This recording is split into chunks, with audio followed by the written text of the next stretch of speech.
Close your eyes for a moment and picture this.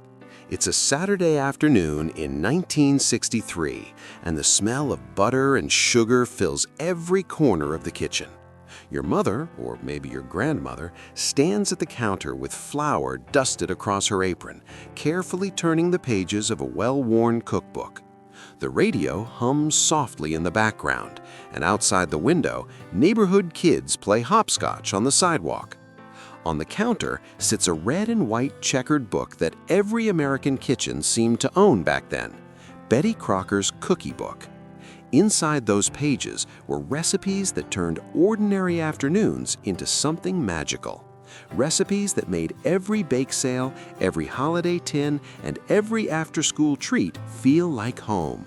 But somewhere between then and now, many of those beloved cookies simply vanished from our ovens and our memories.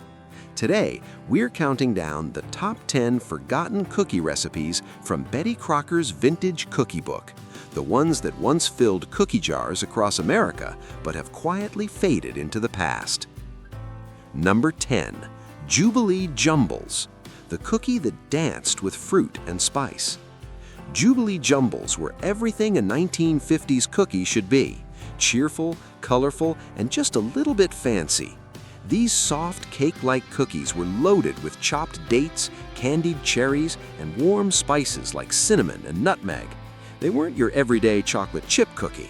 These were the cookies you made when company was coming over, when you wanted to show off just a little bit. The name itself felt like a celebration, and biting into one was like tasting Christmas morning no matter what time of year it was. Housewives loved them because they looked impressive on a serving plate, with their jewel-toned fruit peeking through the golden dough. Kids loved them because they were sweet and soft, perfect for dunking in a cold glass of milk. But somewhere between then and now, many of those beloved cookies simply vanished from our ovens and our memories. Today, you'd be hard-pressed to find anyone under 50 who's even heard the name, let alone tasted one fresh from the oven. Number 9. Ethel's Sugar Cookies, the recipe every neighbor borrowed. Every neighborhood had an Ethel. She was the woman whose cookies showed up at every church potluck, every school fundraiser, every 4th of July picnic. And her sugar cookies were legendary. Betty Crocker's version of Ethel's sugar cookies was simple, classic, and absolutely foolproof. The dough rolled out smooth as silk, and the cookies baked up with crisp edges and soft, buttery centers. They were perfect for decorating, so mothers and children would spend winter afternoons cutting out stars and trees, spreading them with pastel icing and colored sugar. These weren't fancy cookies, but that was exactly the point. They were honest, dependable, and made with love. You could taste the care in every bite. But as pre-made cookie dough started lining grocery store shelves in the 1970s, fewer people saw the point in making sugar cookies from scratch. Rolling pins stayed in drawers, and cookie cutters gathered dust in the backs of cupboards. Ethel's sugar cookies didn't disappear because they weren't delicious. They disappeared because somewhere along the way, we stopped taking the time to make them. Number 8. Snickerdoodles, the original way, before they became a coffee shop trend.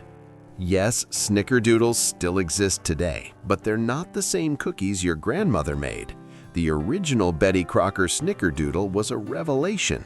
Crisp on the outside, soft and tangy on the inside, rolled in cinnamon sugar while still warm from the oven. The secret was cream of tartar, which gave the cookies a subtle tang that balanced the sweetness perfectly. In the 1950s and 60s, Snickerdoodles were an everyday cookie, the kind you'd make on a Tuesday just because you had the ingredients on hand. They didn't need chocolate chips or fancy mix-ins. The magic was in their simplicity. Kids would come home from school and find a plateful waiting on the kitchen table, still warm enough to melt a little butter if you were lucky. But modern Snickerdoodles have been reinvented so many times that the original has been almost forgotten. Today's versions are thicker, chewier, sometimes stuffed with caramel or topped with frosting. The delicate, crispy-edged cookie that once defined the recipe has been lost in translation. Do you remember what a real Snickerdoodle used to taste like before the world decided it needed to be something more? Number 7. Rocks, the cookie that lasted through anything. The name doesn't sound appetizing, does it? But rocks were one of the most beloved cookies in Betty Crocker's book, especially among practical-minded homemakers. These dense, chewy cookies were packed with raisins, nuts, and warm spices, and they earned their name because they were hard as rocks when freshly baked, but softened beautifully after a day or two in the cookie jar. That made them perfect for mailing to soldiers overseas, packing in lunch boxes, or keeping on hand for unexpected visitors. Rocks were the kind of cookie that improved with age, and in a time before preservatives and vacuum-sealed packaging, that mattered. They were also thrifty. You could make a big batch without breaking the bank, and they filled you up in a way that lighter cookies never could. Families during the Depression and the war years had relied on recipes like this, and even in the prosperous 1950s and 60s, rocks still held a place of honor. But as American tastes shifted toward sweeter, softer cookies, rocks started to seem too plain, too old-fashioned. The younger generation didn't want cookies that reminded them of hard times. Number 6. Lemon tea cakes. The afternoon cookie no one rushed. Lemon tea cakes were never meant to be eaten quickly. These delicate, buttery cookies were designed for slow afternoons, for sitting at the kitchen table with a cup of tea and a good conversation. They were small and elegant, flavored with fresh lemon zest and dusted with powdered sugar that would leave a sweet trace on your fingertips. In the 1950s and early 60s, when ladies' club meetings and afternoon teas were still a regular part of social life, lemon tea cakes were a staple. They weren't showy, but they were refined, and serving them said something about you. They said you had time, you had grace, you valued the simple pleasures. But as women entered the workforce in greater numbers and schedules grew busier, those leisurely afternoon gatherings became rarer and rarer. The cookies that went with them faded too. Lemon tea cakes required a gentle touch, a little patience, and an appreciation for subtlety. In a world that was moving faster and louder, they simply couldn't keep up. Today, if you mention lemon tea cakes to most people, you'll be met with blank stares. But for those who remember them, the memory is as soft and sweet as the cookies themselves. Number 5. Berliner Kranser, Norwegian wreaths. The cookie that connected America to the old country. America in the 1950s and 60s was still a patchwork of immigrant communities, each holding tight to the recipes their grandparents had brought from the old country. Berliner Kranser, delicate wreath-shaped cookies with a hint of almond and a jewel of candied cherry in the center, were a Norwegian tradition that Betty Crocker proudly included in her cookbook. These cookies weren't just food, they were memory, heritage, and connection. Making them meant keeping a piece of the past alive, honoring the hands that had made them before. Families with Scandinavian roots would bake them every Christmas, carefully shaping each little wreath and placing them on decorated tins. The cookies were buttery and crumbly, not too sweet, and they paired beautifully with strong coffee. But as generations passed and assimilation deepened, fewer families felt the need to keep those old traditions going. The recipes seemed fussy, the shaping too time-consuming. Store-bought cookies were easier, and they didn't carry the weight of history. Berliner Kranser didn't disappear overnight, but year by year, fewer ovens turned them out. And with them went a little piece of the story that made America what it was. Number 4. Chocolate chip cookies, the 1950s way, before Toll House took over the world. You might be thinking, chocolate chip cookies are still everywhere, and you'd be right. But the chocolate chip cookies we eat today are nothing like the ones Betty Crocker's readers were baking in the 1950s. Back then, chocolate chip cookies were thinner, crispier, and less sweet. They were made with real butter, and the dough wasn't overloaded with chips. You could actually taste the brown sugar and vanilla alongside the chocolate.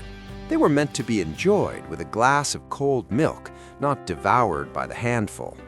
The recipe in Betty Crocker's Cooky book was straightforward and honest, and it made cookies that felt homemade in every sense of the word. But over the decades, chocolate chip cookies became big business. Brands like Toll House and Nestle pushed thicker, chewier versions loaded with more and more chocolate. Bakeries started selling giant cookies that were more dessert than snack. The original recipe got lost in the noise. And that's a shame, because there was something perfect about that balance, something we've forgotten how to make. Number 3, filled cookies. The cookie that took all afternoon. Filled cookies were a labor of love. You'd roll out the dough, cut it into circles, spoon a dollop of date or fig filling onto half of them, top them with another circle, crimp the edges with a fork, and bake them until golden. They took time, patience, and a steady hand, but the reward was a cookie unlike any other. Soft, sweet, and filled with thick, jammy fruit that oozed out just a little when you bit down. Filled cookies were special occasion cookies. You made them for holidays, for guests, for moments that mattered. They weren't something you whipped up on a Tuesday night.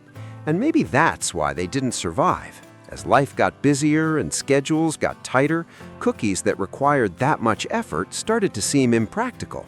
Why spend an afternoon making filled cookies when you could buy a box of store-bought ones in 5 minutes? The answer, of course, is that the homemade ones tasted better, felt better, meant more. But convenience won out, as it so often does. Today, filled cookies are a rarity, remembered mostly by grandmothers who still have their mother's rolling pin tucked away in a drawer. Number 2, molasses crinkles. The cookie that tasted like autumn. There was something about molasses crinkles that made you think of fall. Maybe it was the deep, dark sweetness of the molasses, or the warm spices like ginger and cinnamon that filled the kitchen while they baked.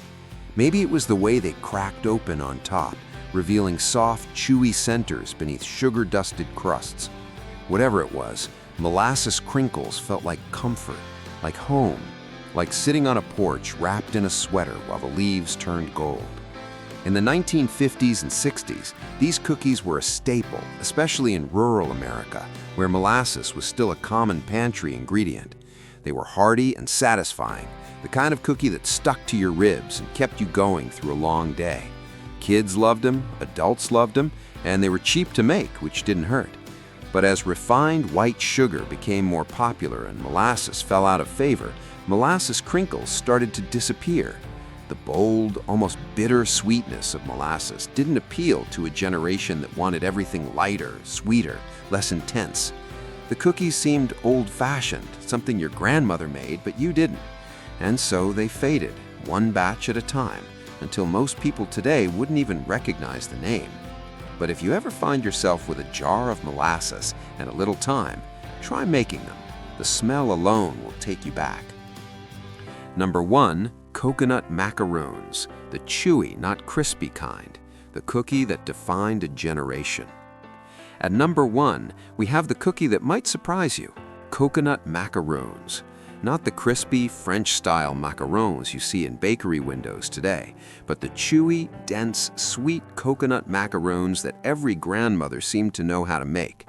Betty Crocker's version was simple: shredded coconut, sweetened condensed milk, vanilla, and a little flour to hold it all together. You'd drop spoonfuls onto a baking sheet, bake them until the edges turned golden, and let them cool into sticky, sweet clouds of coconut heaven. They were Passover-friendly, so Jewish families made them every spring, but they were also beloved far beyond that tradition.